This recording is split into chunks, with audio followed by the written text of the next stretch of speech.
Right, so what I thought we'd do is we'd basically have a look at two joints that come from a deer. These are roe deer, but I mean, it could be from any deer. You know, the joints are exactly the same and the makeup of the joints are exactly the same. But what I wanted to look at is the different muscles that basically come from them. This here is the loin, yeah, which is basically, Americans know it as the back strap, which is one side of it. There's two of these obviously on an animal, yeah, and that's sort of like this bit here, yeah, that bit that goes down here, that's those two bits there. And this is the neck end, and then down here you go to the rump end, yeah, so that goes like that. And in here what we've got is a haunch. Now the word haunch is basically, the terminology of haunches tends to be used for any wild animal. So we have a haunch of venison, we have a haunch of wild boar. We don't have haunches of any other type of animal. So what we're going to do is basically there's individual muscle segments on this haunch which we're going to look at. And we're going to look at the internal muscle of this here. By the way, if you can hear all the noises in the background, it's because my wife has all her birds of prey out on the lawn. And some of them, I know it might sound as if we're out in the savannah of Africa, but it's not. It's just the birds basically calling it and obviously trying to do one-upmanship on me. They got some competition though, Jose. They got some competition. Yeah. So what we're going to do is we're going to prepare these individually and then take a bit more of a look at it as to basically what they're like as a muscle in themselves. But then we're also going to cook them and do a taste test and see what the difference is.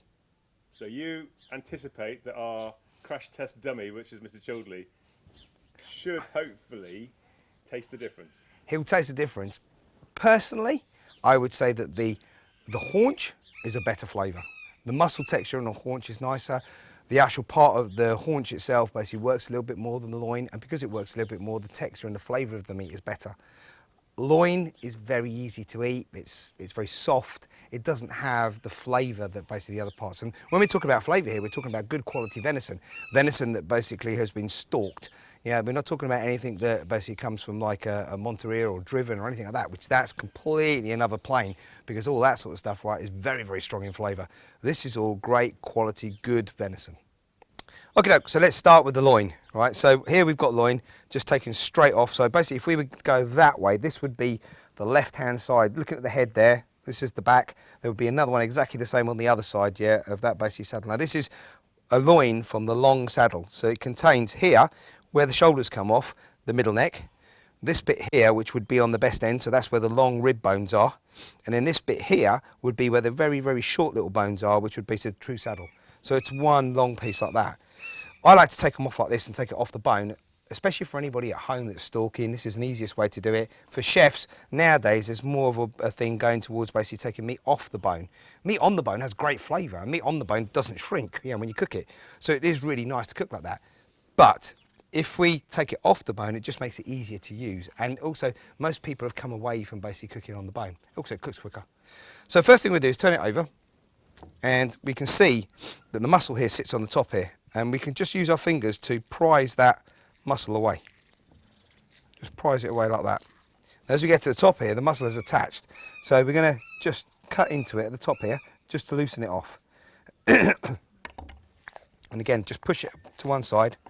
Yeah, making sure that we just get that whole loin come off it. Now, another one of my pet hates is that people call this the fillet, especially chefs. This is not the fillet. This is the loin. The fillet comes from the inside of the animal, yeah, it's in the inside of the carcass. It's the only joint, meat joint on the inside of the carcass. Everything else is offal on the inside of the carcass. So this is not the fillet. So here you go, this bit's come off of here. This we can use for trim, and we can use for sausages, or basically anything like that, or we can use for making sauces, right? So we'll put that to one side, we'll come back to that later. So here now, again, as we can see from the top where the neck is, there's this little bit here that runs along here, which is a muscle that sits along the top of the neck. Now, here the sinew runs underneath that. So what we do is just run the top of this, and this is a boning knife. This is a rigid knife, a boning knife, and we just run that along there.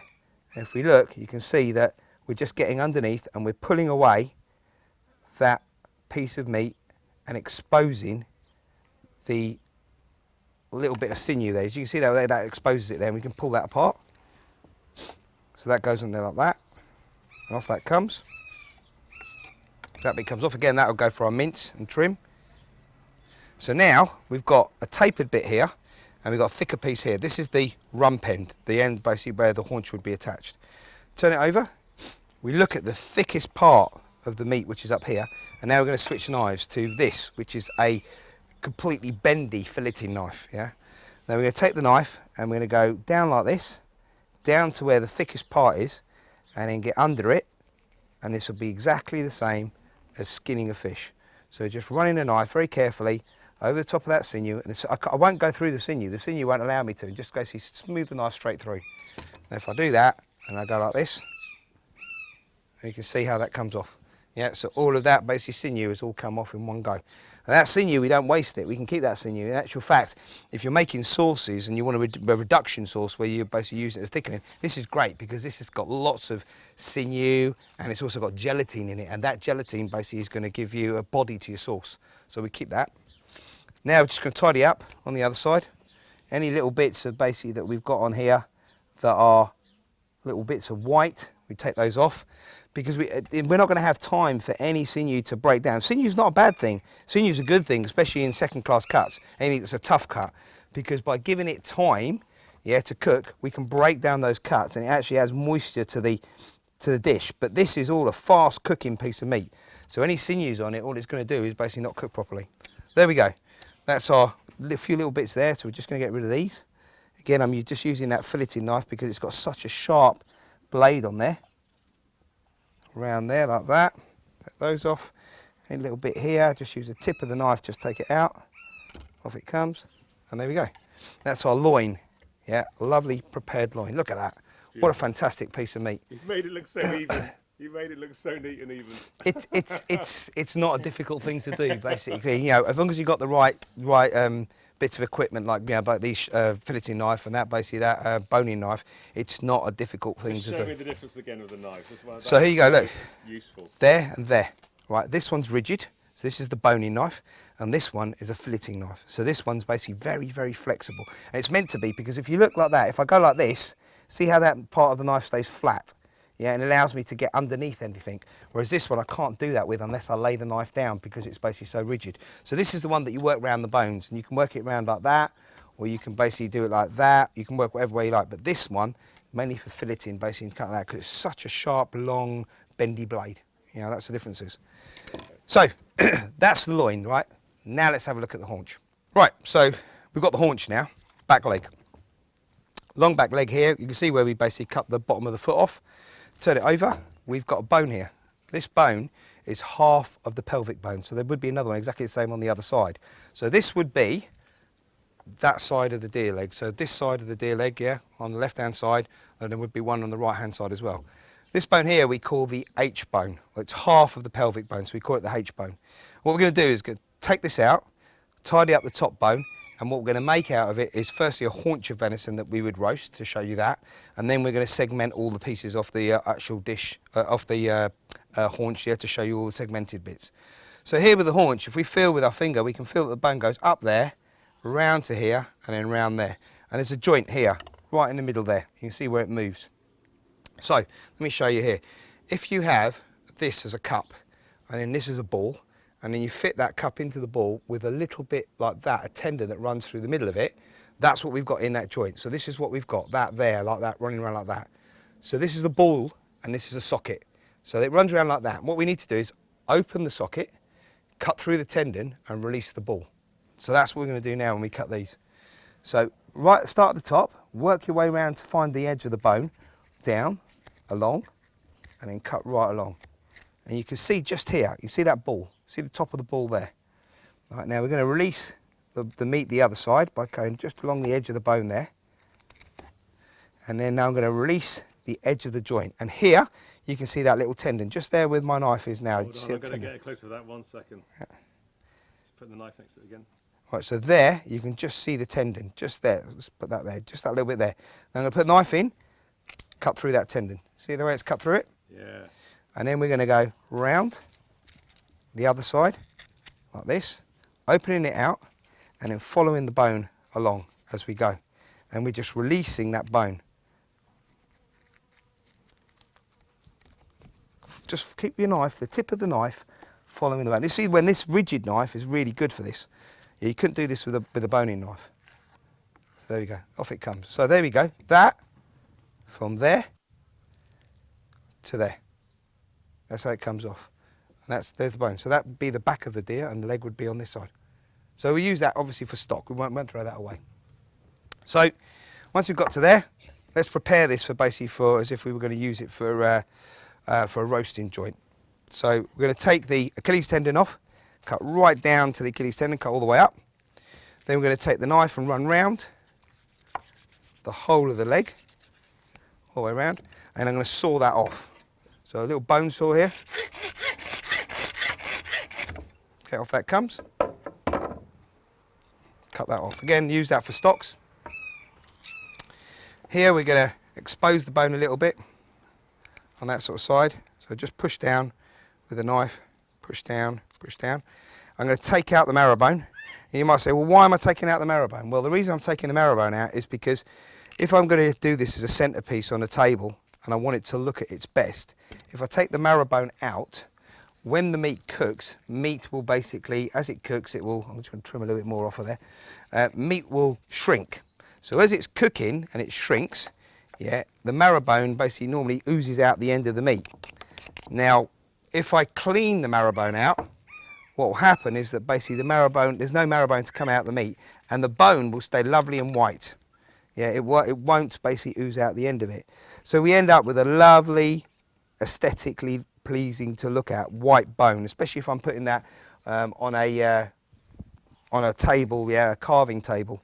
Yeah, and that's what they, in the old houses, that's what they would have done. They also would have basically had something like a stag's head, which they would have held at the end of the actual bone, and that stag's head would basically be clipped onto the end of the bone, just to make it look nice. So just basically just clean that down, make sure the bone's nice and clean.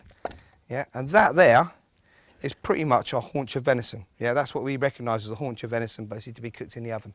Sometimes it can be a little bit of a difficult joint to cook because there's lots of segmented muscles in here. So from there, we're going to take it now even further. So first thing we're going to do is here we're going to go with our knife. Now we're going to put the knife in, and you can see your knife doesn't go any further there because there's a bone there. A little bit further up here, put your knife in, yeah, and you will find it disappears. And that's because you're on the joint. So take a straight line cut all the way back, yeah, and then wiggle the tip of your knife through the joint and cut through it. That gives us a little shank. Yeah, so there's a little shank of venison. Okay, we'll put that one there. That's a slow cooking joint. Next, we'll turn it over. We can see that we've got the rump here, we've got all the other muscles here. I'm going to cut the rump off, and I'm going to take the rump off in one piece. So I'm going to go 1 centimetre below where the bone is and just cut straight across to take the rump off. Rump of venison, like this is a first class cut, so basically it can be pan fried. It's like a little rump of lamb. Sometimes take the skin off the outside of it, yeah, so that it doesn't sort of curl up in the oven. But that's a really nice piece of meat, like a rump of lamb, basically a lot of nice flavour in it. It's a rump. Turn this over again. Look at this white line.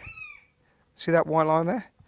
We'll just lift the actual meat off the white line and cut across it, right across that white line. And what we're doing, we're starting to segment the muscles, yeah, in this. We're seam boning and pulling it out. Any of you guys that went to the stalking show last year will have seen that this was the competition that we actually did at the stalking show, and getting people to basically actually do this. Yeah, in the stalking show. And this year there'll be another competition at the stalking show, basically another butchery competition, which we'll announce later on in the year. So we open that out and we follow the seams of the muscle. So you're just basically teasing it away with the knife. Teasing it away, and we've gone all the way to the other side here. Right, and then we cut through and just release that off. Off that comes, one piece. Now I'm going to take the bone out the middle. So here's the bone, there's a bone there.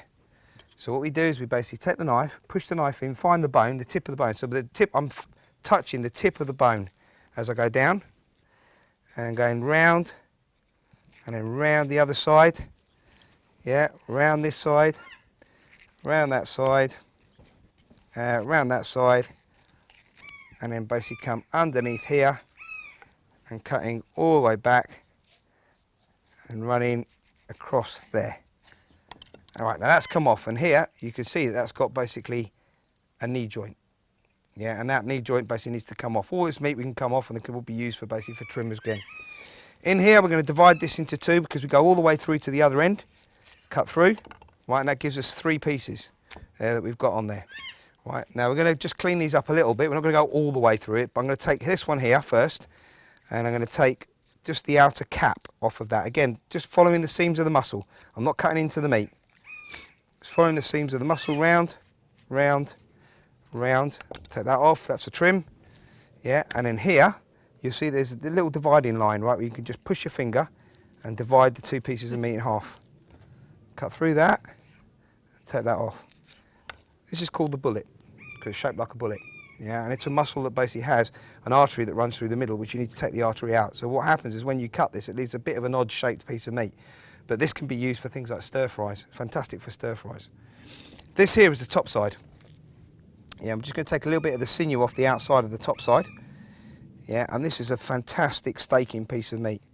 Yeah, all the steaks basically on a piece of venison come from the haunch. So that's one, the top side there. Here, put that one there. This one here, these two, you can see there's 2 together. Seam this out, and this is known as a salmon cut. So salmon cut is long. Again, the salmon cut, if you cook it like this, because of the actual, the way the meat is set up, it will actually curl up. So what you can do is dice this, use it for kebabs or basically again for stir fry. So that goes with that one there for stir fry. This is the silver side. Over the knife along the edge of it, it's bony knife.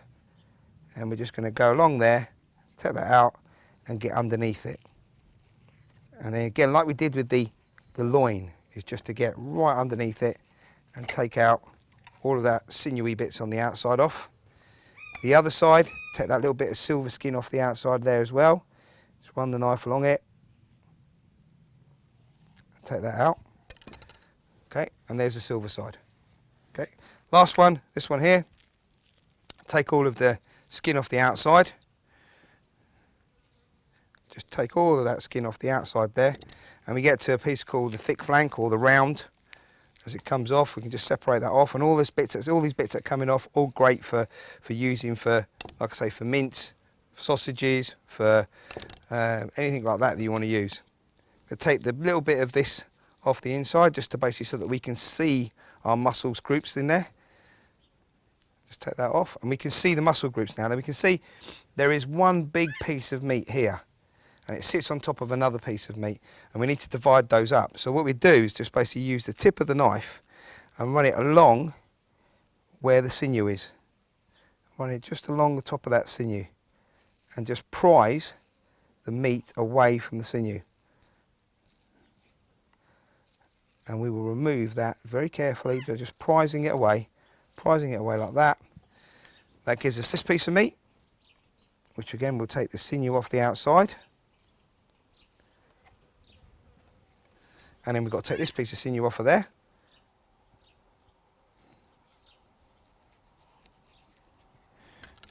That gives us another piece there. And then this last piece, just take the sinews off the outside of this one as well. Just pull any meat off of there. Take those outer sinews off. Use again this filleting knife. Take some of those off like that. Roll it as it's going. Roll it. Any bits of sinew needs to be removed. Trim the end off. Okay, and that gives us another piece like that. So here we are with all of the segmented bits that come out of the haunch. Top side, silver side, and then the thick flank, which is cut into 2 like that.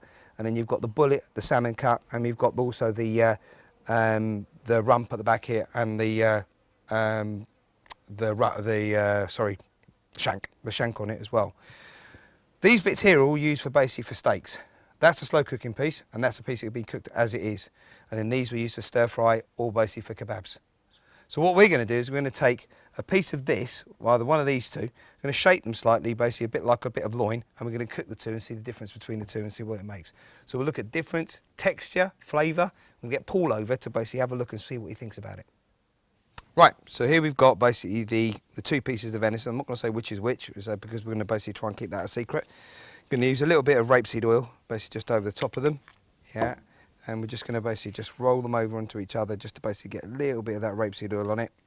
Any reason for the rapeseed oil? British product, right? Yeah, rather than basically use olive oil. The olive oil, the thing is with olive oil is basically if you're using things like virgin olive oil can burn. Yeah, where rapeseed oil will basically go up to a high temperature and it will sear the meat really, really well. So that we don't really want to use something like an olive oil, and it'd be a waste, to tell you the truth, to use olive oil. We want something that's going to work with the meat. With olive oil gives a flavour to food, when you're using it with basically vegetables or you're basically using pastas and stuff like that, it gives a lovely flavour inside of it. When you want to sear something and get a nice colour on it, you need something that's got a high smoke point. Rapeseed oil has a high smoke point, vegetable oil has a high smoke point, but it doesn't have necessarily the flavour that olive oil has, especially for tomato sauces and stuff like that. If we want a little bit of colour and flavour, we can use butter. Yeah, but then butter tends to be used with things like white sauces and anything like that, or cheese sauces and stuff like that. So here, right, so we've got them. We've got a small amount of oil on there, on each one. I'm going to take these over to the barbecue and put them on the barbecue. So barbecue's nice and hot, yeah. So we're going to take our meat, and drop it on. Now, when we cook on a barbecue, what we try to do is to keep one part of the barbecue where we're cooking, the other part of the barbecue virgin. In other words, we're not cooking on it, so there's nothing on there. Don't overload your barbecue, because basically what you'll do is you tend to draw down the temperature on the barbecue. You've got to remember, the meat's cold. The meat's going onto the actual bars, and as it's going onto the bars, it's actually cooling them down. So if you try to basically put your meat onto the bars, and then within a few seconds just turn it over, the actual bars haven't come up in temperature, so they're not going to give you that lovely grill mark that you want it. So if you look at the meat, if you look here, David, you can see the edges of the meat just starting to basically cook. Can you see that? Just on both sides, it's just starting to cook. So if we just turn up the meat very carefully, you can see where it's starting to, the bar marks are starting to work on there. So we're going to give it a few more seconds, right, to basically cook. Because what we want is the meat to basically start to cooking all the way through one way. So it's basically the heat is going up through the meat, turn it over and get the sear on the other side. Seal or sear is important when we're cooking first class cuts. We're trying to seal all of the moisture within the meat. So imagine if you had a pot of boiling water and you've got a lid on it. Well, that lid is the seal. The water molecules inside, as they're boiling, they're bubbling away and they're trying to get out, but the lid is stopping anything escaping. The seal stops all the water molecules or flavour within the meat escaping. So here now, we've got, you can see again, it's going even greyer as it goes in there. So we take this over and we put it onto a virgin part of the grill. Yeah, taking that, again, virgin part of the grill. So this now is going to come up to temperature again, as we're basically cooking it. The other thing is, when we're cooking this meat, once we've cooked it, is to allow it to rest. You must rest it.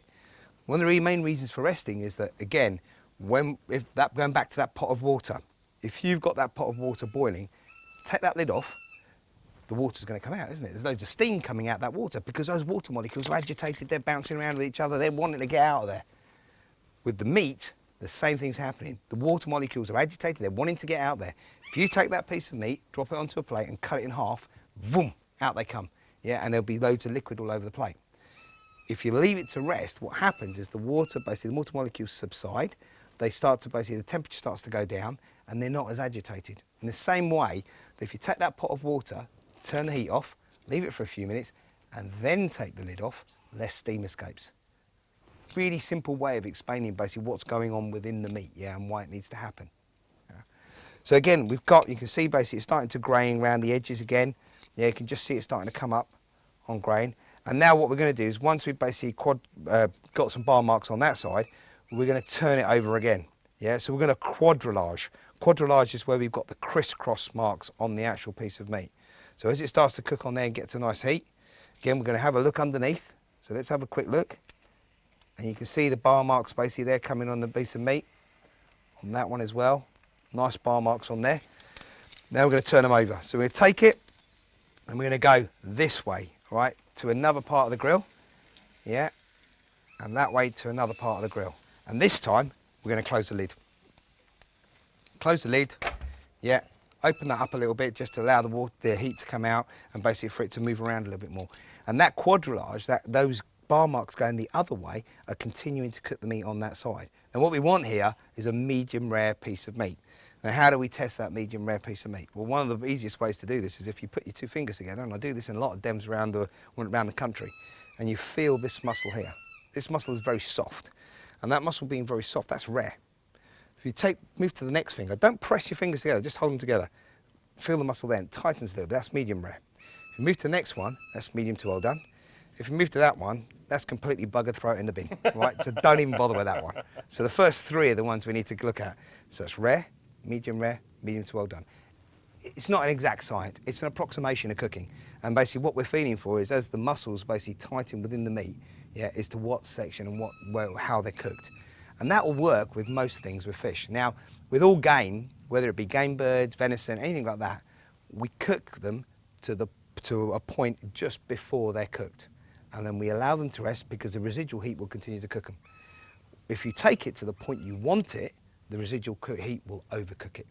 Now, if you open something, if you cut something open and it's not cooked as well, just pop it back in the oven, yeah, or basically put it back onto the stove. It's not a problem, yeah. You will not get ill, yeah, from eating something that's a little bit pink when it starts talking about game. You will with things like basically chicken and stuff like that, but not with basically something like venison or any game birds, yeah. It's a completely different way of processing, completely different product. Right, let's have another look. So let's pop this open, yeah. And you can see basically it's got an all-round better colour. And again, we're going to take it over. Look, the quadrillage, see the quadrillage? Another virgin part of the grill.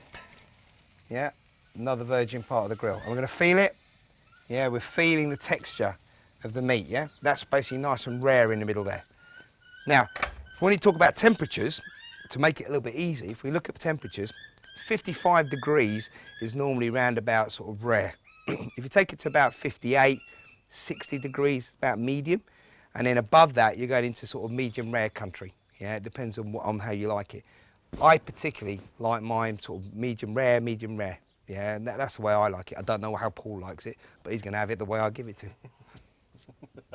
Right, so finished cooking and Paul turns up. Right, now we haven't let him see what we've been cooking, yeah? So we've basically blindfolded him, yeah, to see basically the taste test on each side. So here we've got the pieces that we've rested, right, and we're gonna cut into them. So let's take a little slice off of that one. You can see it's lovely and moist in the middle. Yeah, so we're going to give a little slice of that. So leave that one there a second. And here, this one. And a little slice of that one as well. Right, so it's A and B. So I'm going to give you A first, Paul. Right. You ready? Yep. So there's a piece of A. Piece of Right, A. try that. Nice piece of A. Right, can you tell me the species, how old it was? Yeah. Well, you know what the species is, huh? Okay. Right, okay. And this is B. Don't tell me what it is yet. I'm going to ask you a few questions about it first.